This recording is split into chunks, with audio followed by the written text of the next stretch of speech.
Divide and role کا concept دیا، کیونکہ ہم سب جانتے ہیں کہ ہندوستان کوئی ایک ملک نہیں تھا. ایک نظریے کے حوالے سے یہاں پر کئی اقوام آباد تھیں، اسی لیے اس کو بر صغیر کہا جاتا تھا، اور اس میں کئی ایتھنک گروپ تھے، کئی ریلیجس کمیونٹیز تھیں. تو اس جو پہلے سے ڈیوائڈ موجود تھی، اس ڈیوائڈ کو انگریزوں نے بڑھاوا دیا، اور کہا جاتا ہے کہ یہ ڈیوائڈ اینڈ رول کی پالیسی تھی. اس پالیسی کے تحت انہوں نے اپنے آبجیکٹیوز کو اچیو کیا، اور اپنے مقاصد کے حصول کے لیے انہوں نے یہاں کی بسنے والی مختلف اقوام کو تقسیم کیا، منقسم کیا. یہی وجہ ہے کہ وہ جو ریزسٹنس موومنٹس تھیں وہ پھر پوری طرح سے ابھر نہ سکیں. ایک اٹیمپٹ ہوئی 1857 کی وار آف انڈیپینڈنس کی شکل میں، لیکن ظاہر ہے کہ وہ کوئی آرگنائزڈ اسٹرکچرل ایفرٹ نہیں تھی، جس کی وجہ سے وہ پھر فلاپ ہوئی، اور لیکن اس نے گہرا اثر چھوڑا. ایک تو نقطہ نظر یہ ہے کہ ڈیوائڈ اینڈ رول کی پالیسی کی وجہ سے یہاں پر مختلف اقوام کے درمیان ایک طرح سے تفریق پیدا ہوئی، اور اس تفریق نے پھر آگے چل کر ان کے اندر ایک نظریے کو جنم دینے میں اپنا رول پلے کیا.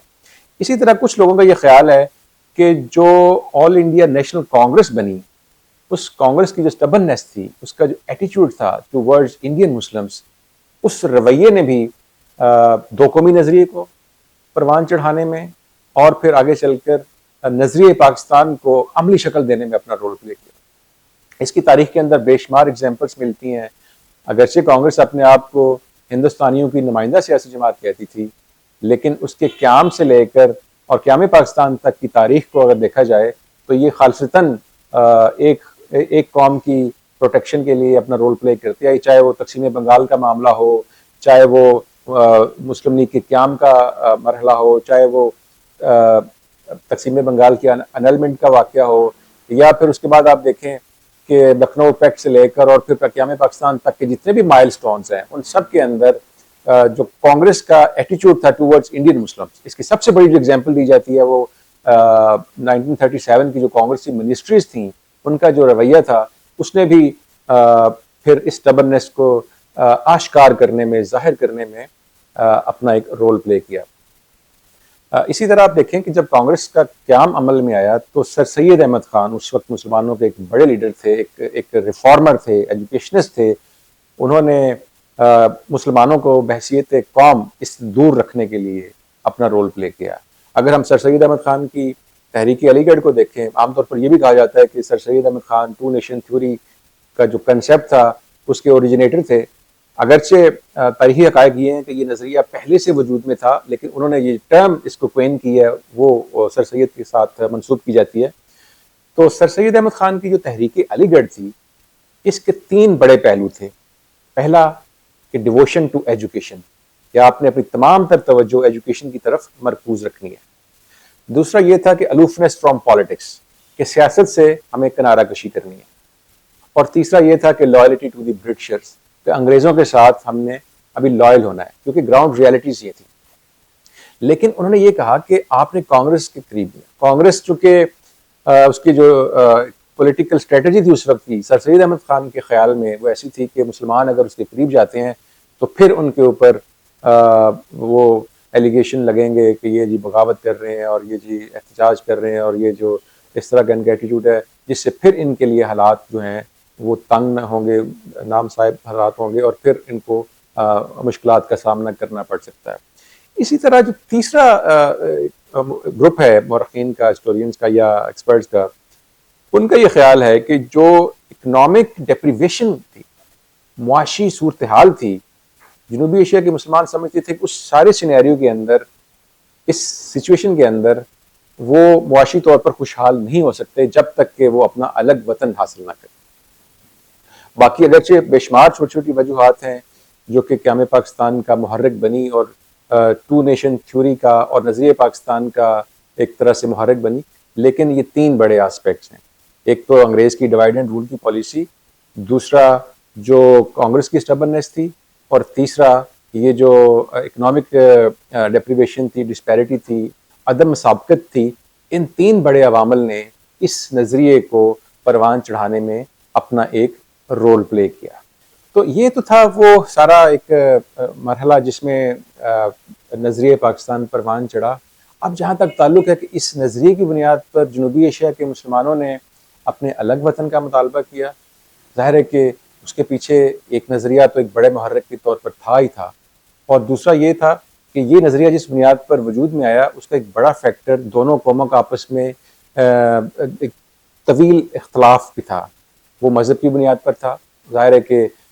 دونوں قومیں اگرچہ سیاسی طور پر ایک طویل عرصے سے اس خطے میں اکٹھی رہتی آ رہی تھیں، لیکن دونوں کبھی بھی آپس میں مدغم نہیں ہوئی، ایک مذہب کے انڈر، ایک پرچم کے انڈر نہیں آئیں، اور ظاہر ہے کہ اس کی بنیادی وجہ یہ تھی کہ دونوں کے جو ریلیجس تھاٹس تھے، آئیڈیاز میں، اس میں ایکسٹریم تضاد تھا۔ مثال کے طور پر اگر ہم قائد اعظم رحمۃ اللہ علیہ کی جو صدارتی اسپیچ تھی 23 مارچ 1940 کے لاہور کے ریزولوشن کے موقع پر، تو اس کو اگر ہم دیکھیں تو اس میں بڑا واضح طور پر وہ بتاتے ہیں کہ ایک قوم کا ہیرو دوسری قوم کا ولن،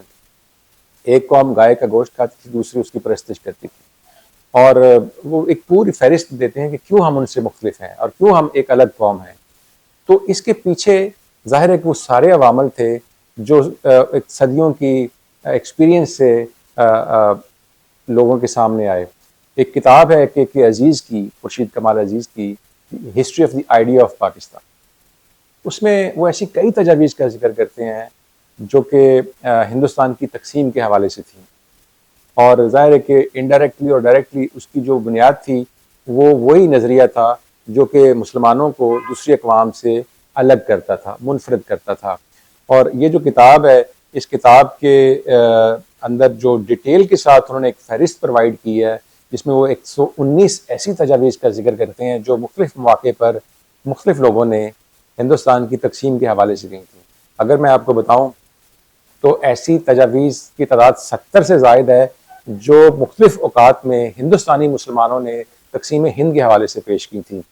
اسی طرح 33 تجاویز ایسی ہیں جو کہ انگریزوں نے دی تھی۔ انگریز ظاہر ہے کہ طویل عرصے سے یہ ساری چیزیں دیکھ رہے تھے،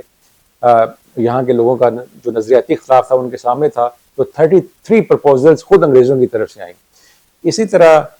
10 تجاویز ایسی تھیں جو ہندوستان کے اندر رہنے والے غیر مسلم لوگوں نے دی، اور 4 تجاویز ایسی تھیں جو باہر ہندوستان سے باہر کے مسلمان تھے ان کی طرف سے آئی تھیں، اور اسی طرح 2 تجاویز غیر ملکیوں نے دی۔ 119 کے قریب تجاویز کا وہ ذکر کرتے ہیں تقسیم کے حوالے سے۔ اور اگر ان موٹی موٹی تجاویز کا ذکر میں اپنے آڈینس کے سامنے رکھوں تو جیسے 1890 میں عبد الحلیم شرر نے تجویز دی، اسی طرح 1913 میں ولایت علی ایک کالم لکھا کرتے تھے گپ شپ کے عنوان سے، اس میں انہوں نے تقسیم ہند کے حوالے سے بات کی، اور 1915 میں چودھری رحمت علی نے بزم شبلی کے اجلاس میں اس طرح کا ایک آئیڈیا دیا۔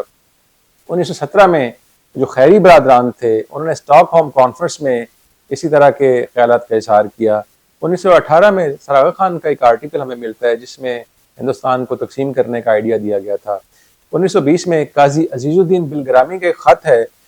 جو کہ کھلا خط اوپن لیٹر تھا، اس میں ان تجاویز کا ذکر کیا گیا۔ اسی طرح 1923 میں سردار گل محمد خان جو تھے، یہ تھے صدر انجمن اسلامیہ ڈیرہ اسماعیل خان،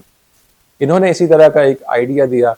اور پھر آپ دیکھیں کہ مولانا حسرت موہانی نے 1924 میں تقسیم ہند کی بات کی۔ 1925 میں فرسٹ علی گڑھ اسکیم نام سے ایک تجویز سامنے آئی۔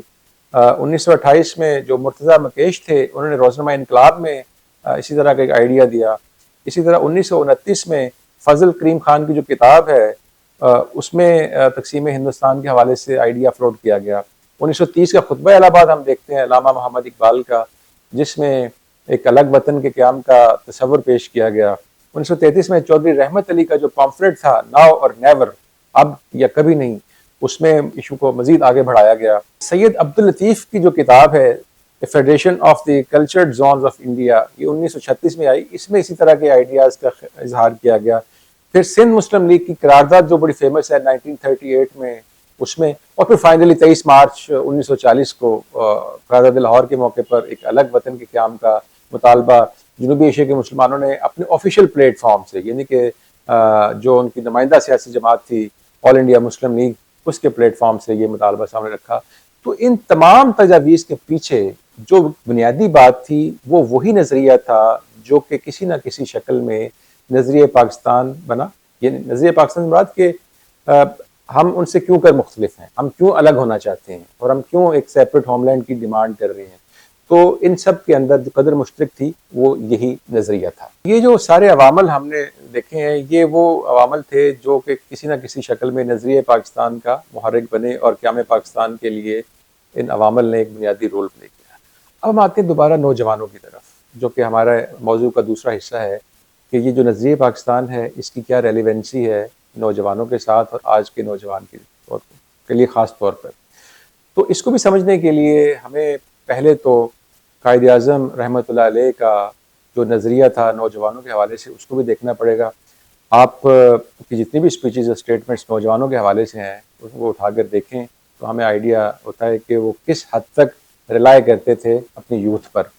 1936 میں جب آل انڈیا مسلم اسٹوڈنٹ فیڈریشن کا قیام عمل میں آیا تو قائد اعظم نے ظاہر اس کی سرپرستی کی، اور ان کی جو اسپیچ ہے اکتوبر 1937 کو لاہور میں طلبہ سے خطاب کرتے ہوئے انہوں نے کہا کہ اپنی تنظیم کرو، یعنی کہ اپنے آپ کو منظم کرو اور یکجہتی اور مکمل اتحاد پیدا کرو، اور اپنے آپ کو تربیت یافتہ اور ایک مضبوط سپاہی بناؤ، اپنے اندر ایک اجتماعی جذبہ پیدا کرو اور رفاقت کا احساس پیدا کرو، اور ملک و قوم کے نصب العین کے لیے وفاداری سے کام کرو. اور مجھے تو کوئی وجہ نظر نہیں آتی کہ تاریخ میں آپ وہ مقام حاصل نہ کر سکیں جو کہ آپ کے آباء و اجداد نے حاصل کیا تھا. تو آپ اپنے اندر مجاہدوں سا جذبہ پیدا کریں. تو یہ وہ موٹیویشن تھی، ڈائریکشن تھی، پیٹرنزم تھی جو کہ قائد اعظم نے نوجوانوں کے حوالے سے، اور متعدد بار جب بھی آپ کسی بھی شہر میں تشریف لے کر جاتے تو آپ کی یہ کوشش اور خواہش ہوتی تھی کہ آپ اس شہر کی یوتھ کو اپنے ساتھ انگیج کریں. اب لاہور تشریف لاتے، لاہور کا اسلامیہ کالج، اس کا حبیبیہ ہال اس حوالے سے بڑا فیمس رہا ہے کہ آپ جب بھی تشریف لاتے تو نوجوانوں کو ملتے. اسی طرح جب آپ دوسرے شہروں میں جاتے تو نوجوان آپ کی اس تحریک پاکستان کا ہراول دستہ تھے.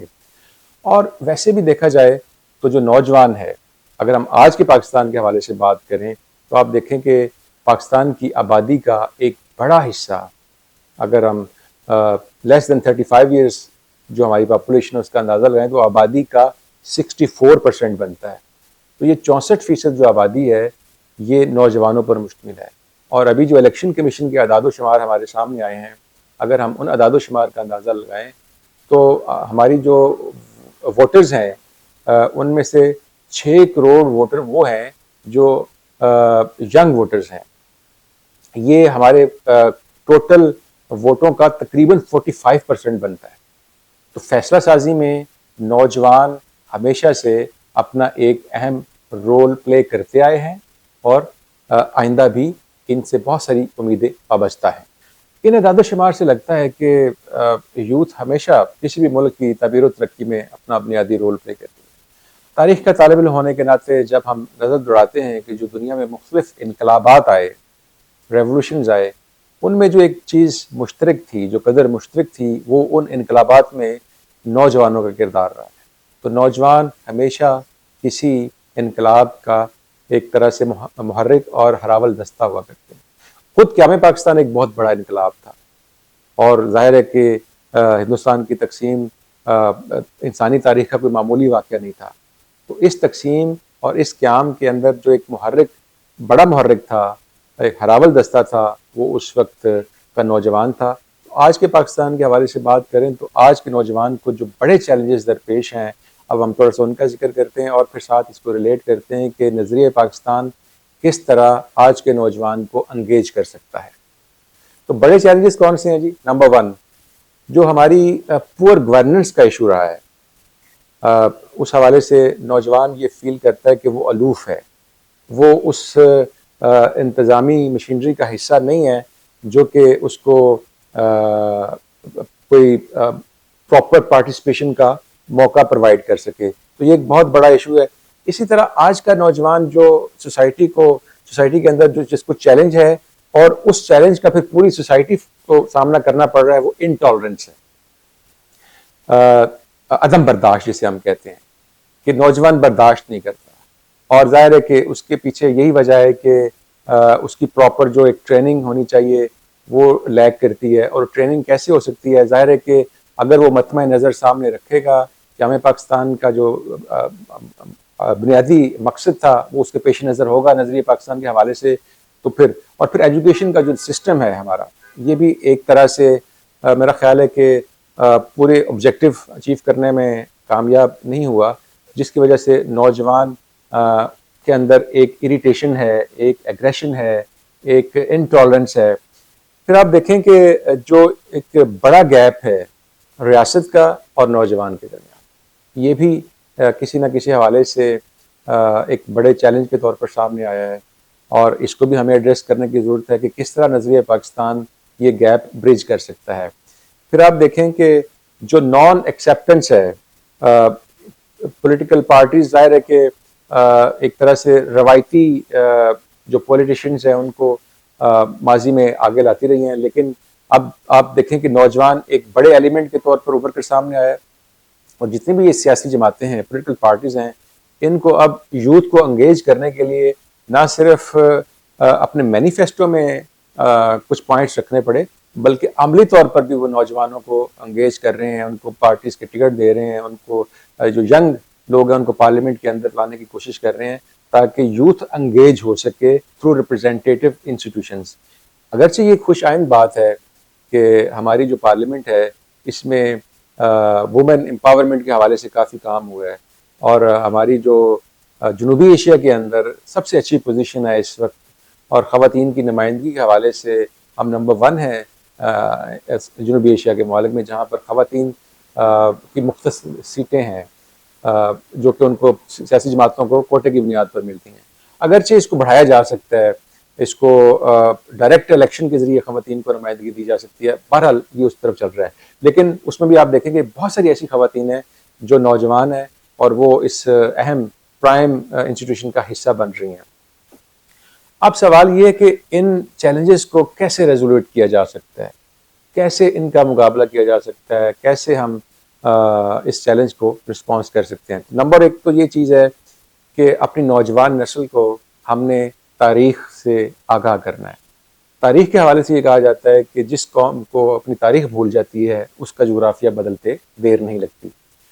آہستہ آہستہ ہمارا نوجوان اپنی اس تاریخ سے دور ہٹتا جا رہا ہے جو کہ پرائڈ پر بیس کرتی ہے، اس کی اچیومنٹ پر بیس کرتی ہے۔ اس میں اس قوم کی تاریخ میں بہت سارے ایسے قدر مشترک ہیں جس کو آج بھی نوجوان انسپریشن کے طور پر لے سکتا ہے، وہ بتانے کی ضرورت ہے۔ اگرچہ عمومی طور پر سوشل سائنسز کو ڈکلائن ہے سوسائٹی کے اندر، لیکن اس تاریخ کو ایز اے سبجیکٹ انہانس کرنے کی ضرورت ہے کالجز کے اندر، یونیورسٹیز کے اندر، اور اس میں ریلیونسی کریٹ کی جائے کہ اس پرانے واقعے کا آج کے ساتھ کیا ہے، تاکہ ایک پرائڈ فیل ہو، کیونکہ ہسٹری کی جو ڈیفینیشن ہے وہ یہ بھی ہے کہ this is not the story of the past, it is lesson of the present and way of the future as well. تو یہ ماضی کی کہانی نہیں ہے صرف، یہ حال کا سبق بھی ہے اور پھر مستقبل کا راستہ بھی پرووائڈ کرتی ہے۔ اسی طرح آپ دیکھیں کہ جو ایک مقصدیت سے آشنا کرنا ہے کہ آپ کا مقصد کیا ہے، آپ اگر کچھ تعلیم حاصل کر رہے ہیں تو اس کا بنیادی مقصد کیا ہے، سوسائٹی کی اوور آل بہتری کے لیے آپ کا جو تعلیم کو حاصل کرنا ہے وہ کس طرح ریلیونٹ ہو سکتا ہے، اپنے ان کو اس آبجیکٹو میں کلیئرٹی دینے کی ضرورت ہے۔ اور ظاہر ہے کہ اس کلیئرٹی کو ہماری جو جامعات ہیں وہ ایک بڑا بنیادی رول پلے کر سکتی ہیں۔ ہمارا جو ایجوکیشن سسٹم ہے وہ یوتھ کو انگیج کرنے کے مختلف پوائنٹس کریکولم کے اندر، ٹیچنگ میتھڈالوجی کے اندر اور ایجوکیشن سسٹم کے اندر انٹروڈیوس کروا سکتا ہے۔ اسی طرح ہمیں گورنمنٹس کو کچھ بجٹ ضرور مختص کرنا چاہیے اسٹوڈنٹس کے حوالے سے، اپنی یوتھ کے حوالے سے، نوجوانوں کے حوالے سے، تاکہ ان کو ایکٹیویٹیز ہوں۔ کھیلوں کے میدان آپ دیکھیں، کھیل آہستہ آہستہ کم ہوتے جا رہے ہیں، اور اس میں یوتھ کو انگیج کرنے کے لیے پازیٹیو ایکٹیویٹیز کے لیے، تاکہ وہ بجائے یہ کہ سوشل میڈیا پر بیٹھ کر ارریلیونٹ اور جو ایک طرح سے غیر معیاری اور غیر تحقیقی مواد ہے اس کو شیئر کرنے میں اپنا وقت ضائع کرے، وہ کھیل کے میدان میں آئے اور اپنی پازیٹیو انرجیز وہاں چینلائز کرے۔ اسی طرح acceptance of freedom of expression freedom of expression ظاہر ہے ہمارے کانسٹیٹیوشن کا بھی حصہ ہے اور اس حوالے سے بھی ایک موقع دیتا ہے، لیکن اس میں ایک بیلنس رکھنا ہے، اور بیلنس یہ ہے کہ فریڈم آف ایکسپریشن کی آڑ میں کہیں وہ ایسی چیزوں کو ایکسپریس نہ کرنا شروع کر دے جو کہ اس کی سوسائٹی کے ڈس انٹیگریٹ کرنے کا سبب بنے، سوسائٹی کے اندر انتشار اور بگاڑ کا باعث بنے. تو اس کو یہ بتانے کی ضرورت ہے. اب یہ بتائے گا کون؟ ظاہر ہے کہ اس میں جو بھی سوسائٹی کے امپورٹنٹ اسٹیک ہولڈرز ہیں، سیگمنٹس ہیں، چاہے وہ میڈیا ہے، چاہے وہ یونیورسٹی کا ٹیچر ہے، استاد ہے، کالج کا ٹیچر استاد ہے، چاہے وہ مسجد کے ممبر پر بیٹھا ہوا عالم دین ہے، وہ ان کو انگیج کرے گا اور ان کو بتائے گا کہ آپ نے اپنے فریڈم آف ایکسپریشن کا استعمال کیسے کرنا ہے. اسی طرح جو ایک ڈائیورس تھاٹس ہیں اس کو کیسے ایکسیپٹ کرنا ہے. ہماری سوسائٹی کے اندر ایک المیہ یہ بھی ہے کہ ہم اپنی بات تو کر دیتے ہیں لیکن دوسرے کی بات ہم سننے کو تیار نہیں ہیں. جب تک آپ دوسرے کی بات کو نہیں سنیں گے آپ کے اندر سوسائٹی پولرائز رہے گی، اور دوسرے کی بات کو سننا بھی ہے، اس کے نظریے کو آپ نے سن کر انگیج کرنا ہے ڈائلاگ کے ذریعے، مکالمے کے ذریعے. اسی طرح ظاہر ہے کہ ان سارے ایشوز کو آپ تب تک پراپرلی ایڈریس نہیں کر سکتے جب تک کہ معاشی طور پر نوجوان کو آپ آسودہ حال نہیں کرتے، اس کو جاب اپرچونٹیز. ظاہر ہے کہ گورنمنٹ، پوری دنیا میں گورنمنٹ کے پاس لمیٹیڈ اپرچونٹیز ہوتی ہیں جاب کے حوالے سے، لیکن ٹیکنیکل اور ووکیشنل ایجوکیشن کی طرف آنا ہے. ان کو ایسے ہنر سکھائے جائیں، ان کو ایسی تربیت دی جائے کہ وہ خود سے اپنے لیے روزگار کے مواقع پیدا کر سکے. اسی طرح ایک انیبلنگ انوائرمنٹ کریٹ کرنا ہے، اور اس انوائرمنٹ کے اندر وہ اسٹوڈنٹ جو ہے یا جو یوتھ ہے یا جو نوجوان ہے وہ اپنے آپ کو ارریلیونٹ نہ سمجھے. آپ دیکھیں کہ ہمارے جو الیکشنز کے اندر جو ٹرن آؤٹ کم ہوتا ہے، اور جو میں نے آپ کو کہا کہ 45% یوتھ ہے، اور یوتھ اپنے گھر سے اٹھ کر ووٹنگ اسٹیشن تک، پولنگ اسٹیشن تک نہیں جاتا، اور اس کی وجہ یہی ہے کہ وہ اپنے آپ کو ارریلیونٹ سمجھتا ہے. وہ یہ سمجھتا ہے کہ شاید میں اس پولیٹیکل چینج کو ورتھ نہیں دے سکتا، لہذا اس کی یہ جو سوچ ہے یہ اس کو پولیٹیکل سسٹم کے ساتھ انگیج کر کے تبدیل کی جا سکتی ہے. اور اس کے لیے ظاہر ہے کہ جو پولیٹیکل پارٹیز ہیں جنہوں نے سوسائٹی کو لیڈ کرنا ہوتا ہے سیاسی طور پر، ان کا بڑا بنیادی رول بنتا ہے کہ خاص طور پہ جو پاپولر لیڈرشپ ہے ساری سیاسی جماعتوں کی، ان کو یوتھ کو انگیج کرنے کے لیے پارٹی سطح پر، حکومتی سطح پر اور پارلیمنٹ کے اندر مختلف سٹیپس پر، مختلف اداروں کے اندر اپنا کنٹریبیوشن کرنا ہے. اسی طرح یوتھ کو انگیج کرنے کے حوالے سے جس طرح میں نے ہسٹری کا ذکر کیا کہ تاریخ بہت اہم رول پلے کر سکتی ہے، اسی طرح جو آرٹ اینڈ کلچر ہے وہ بھی بہت بنیادی رول پلے کر سکتا ہے. ویسے بھی آرٹ کے حوالے سے یہ کہا جاتا ہے کہ یہ کسی بھی سوسائٹی میں امن کو پروموٹ کرنے کے لیے، پیس کو پروموٹ کرنے کے لیے، ٹالرنس کو بڑھانے کے لیے بڑا بنیادی رول پلے کرتا ہے. تو اس طرح کی جو آرٹ اور کلچر سے ریلیٹڈ ایکٹیویٹیز ہیں وہ ہمیں یہاں پر انٹروڈیوس کروانی ہے. اسی طرح ان کی کیپیسٹی بلڈنگ کرنی ہے. ہمارا جو یوتھ ہے، نوجوان ہے، صلاحیتیں اس میں بہت زیادہ ہیں، ماشاءاللہ ٹیلنٹڈ ہے. مجھے مختلف ممالک میں جانے کا اتفاق ہوا تو کبھی جاؤں تو ہم کمپیئر کرتے ہیں اپنی یوتھ کو، جیسے ہم کئی سالوں سے یونیورسٹی میں پڑھا رہے ہیں نوجوانوں کو، اور جب ہم اپنے نوجوان کو کسی دوسرے ملک کے نوجوان سے کمپیئر کرتے ہیں تو ہمیں بڑا اچھا فیل ہوتا ہے، خوشی محسوس ہوتی ہے کہ ہمارا نوجوان صلاحیتوں کے اعتبار سے ان سے کسی طور پر پیچھے نہیں ہے. لیکن اس کو وہ مواقع ملنے کی ضرورت ہے. جس طرح اقبال نے کہا تھا کہ ذرا نم ہو تو یہ مٹی بہت زرخیز ہے، تو اس نمی کو پیدا کرنے کی ضرورت ہے. اسی طرح ڈائلاگ کا کلچر پروموٹ کرنا ہے. مسئلہ یہ ہے کہ ہم جو ہیں وہ یا تو آؤٹ رائٹلی کسی چیز کو ریجیکٹ کر دیتے ہیں یا پھر آؤٹ رائٹلی کسی کو ایکسیپٹ کر لیتے ہیں. جو ایک درمیان کا راستہ ہے نا کہ تحقیق کرنا، کہ تردید بھی کرنی ہے تو تھرو تحقیق کریں، اور اگر آپ نے کسی کو ایکسیپٹ بھی کرنا ہے تو تھرو تحقیق کریں. تو یہ ڈائلاگ کا کلچر پیدا کرنے کی ضرورت ہے ایک تو چیز. باقی اس کو نظریہ پاکستان سے کیسے ریلیٹ کر سکتے ہیں، تو جس طرح میں نے پہلے ذکر کیا کہ جو نظریہ ہوتا ہے یہ قومی مقاصد کا تعین کرتا ہے. تو ہمارا قومی مقصد کیا تھا؟ ایک خوشحال پاکستان کا قیام. اور خوشحال پاکستان کا قیام جو تھا، ظاہر ہے کہ وہ اس کو اس آبجیکٹیو کو اچیو کرنے کے لیے نوجوان انگیج کیے جا سکتے. اور ظاہر ہے کہ نوجوانوں کو انگیج کرنے کے لیے جس طرح میں نے اوپر سارے چیلنجز کا ذکر کیا، ان کو اچیو کرنے کے لیے مختلف، ان کو رسپانس کرنے کے لیے مختلف ریکمنڈیشنز اور ریمیڈیز کا ذکر کیا، اس میں ایک یہ بھی ہے کہ قومی مقاصد کے تعین میں نوجوان کو انگیج کیا جائے۔ اسی طرح یہ جو نظریہ ہوتا ہے نا، یہ سماجی نظام کی بنیاد ہوتی ہے۔ نظریہ پاکستان قیام پاکستان کی بنیاد تھا، اور آج قیام پاکستان کے بعد استحکام پاکستان کے لیے اور پاکستان کی ترقی کے لیے، اس کی مضبوطی کے لیے اسی نظریے کی ضرورت ہے کہ جس طرح اس وقت ایک اسپرٹ کے ساتھ، ایک جوش اور جذبے کے ساتھ ہم نے یہ ملک حاصل کیا تھا، آج اس کی تعمیر اور اس کے استحکام کے لیے بھی اسی نظریے کی ضرورت ہے۔ اسی طرح یہ جو نظریہ ہے یہ ایک پیٹریوٹزم کریٹ کرتا ہے۔ قیام پاکستان کے دنوں میں ہم نے دیکھا